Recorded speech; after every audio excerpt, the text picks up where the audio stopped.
Okay, let's unpack this. Sometimes, a single film doesn't just tell a story. It sort of pulls you right into a global crisis, Yeah. illuminating, well, an entire world, an entire journey in a way that news reports often just can't seem to do. Right. So today we're getting into a deep dive on the film Io Capitano. We're looking at it through a review by Mary Munoz on Moviescramble. And it's a film that gives this really visceral, deeply human look at the migrant crisis.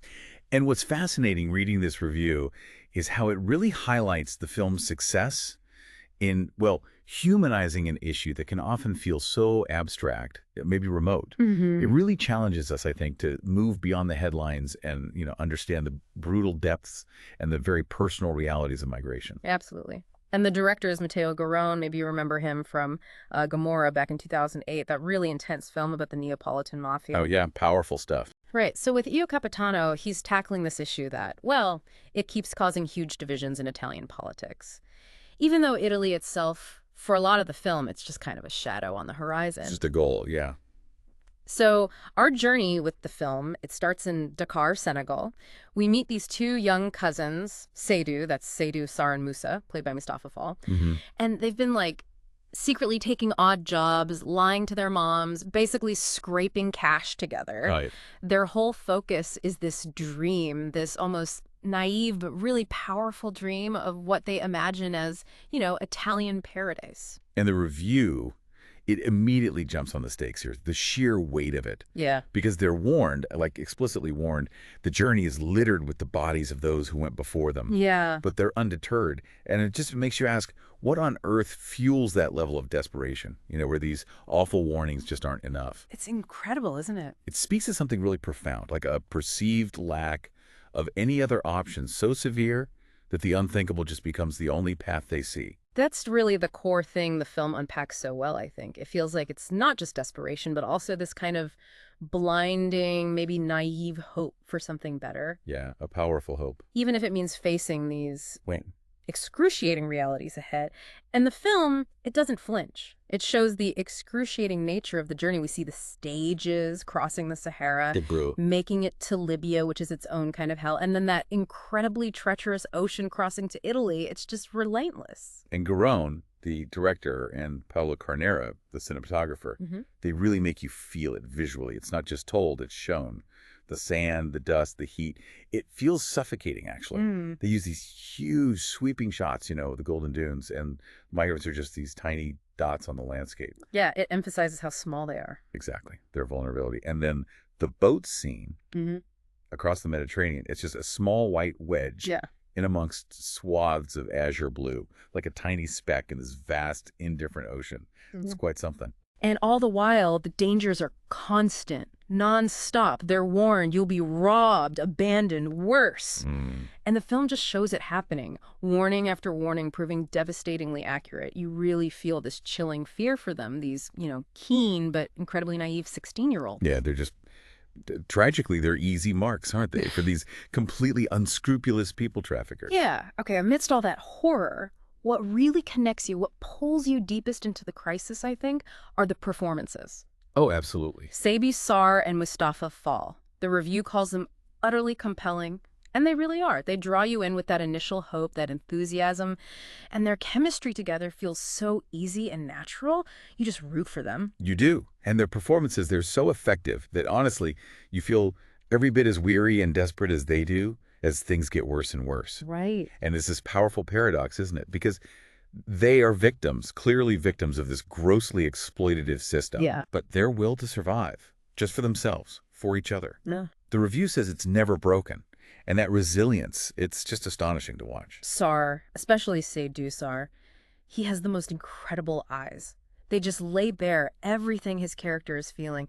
So often you see his face almost melt into this childlike fear, It just cancels out any attempt he's making to look strong. Yeah. His tragedy feels huge, epic in scale. And this is where the film does something so crucial, I think. These performances, they breathe life into a migration crisis that often seems, well, two-dimensional, right? Yeah. Like in newspaper articles or on TV reports. Just statistics. Yeah, exactly. They turn those stats, those abstract ideas, into something deeply personal. So you, the listener, you can connect with the human cost in a way that, data just never allows. It stops being just a headline. It becomes an experience. And that really is the core success of the film, isn't it? Humanizing a crisis that feels remote by bringing it right to you, up close. It doesn't let you look away, not from the torture, the violence. It doesn't let you escape the despair, the dirt. It demands your full attention, your empathy. And Garrone's message, it couldn't be clearer, really. Yeah. No one makes this kind of journey unless they're absolutely desperate. The film just hammers that home, that level of extreme urgency. It shatters any idea that these are choices made lightly. No. It's about survival, plain and simple. But it's not all grimness, is it? The film finds moments.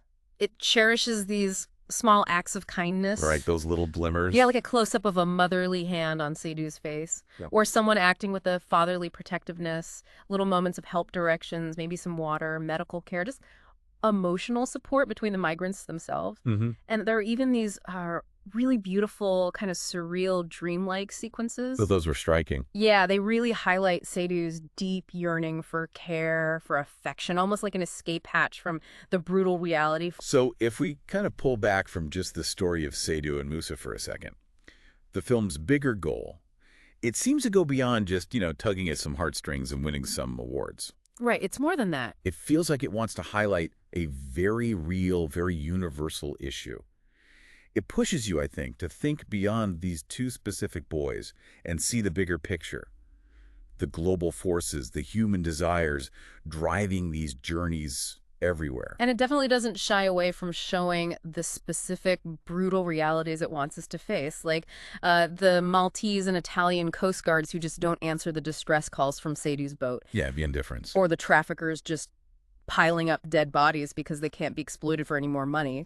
Or those desert drivers who just don't care if someone falls off the truck into that vast emptiness. So when you put all that together, the film's ultimate aim, it isn't just about feeling sympathy for Seydou and Moussa, though you certainly do. It's about getting you to really grasp the brutal depths of the migrant crisis itself. Yeah. It's like an immersive education, really. Yeah. Showing you all the layers, the exploitation, the indifference, the sheer human suffering that's often hidden behind the news reports. Yeah, absolutely. Yeah. So ultimately, Io Capitano, it's a profound film, it's impactful, and that review from Mary Munoz, calling it surely compulsory viewing, it feels right. It really does. This whole deep dive, I think, it just shows how powerful a film can be, how storytelling, how visual language can bridge that gap, between a huge, seemingly abstract global issue and the tangible, harrowing, but also incredibly resilient human experience right at the heart of it. So what does this all mean for us then? In a world just saturated with information, news flying at us constantly,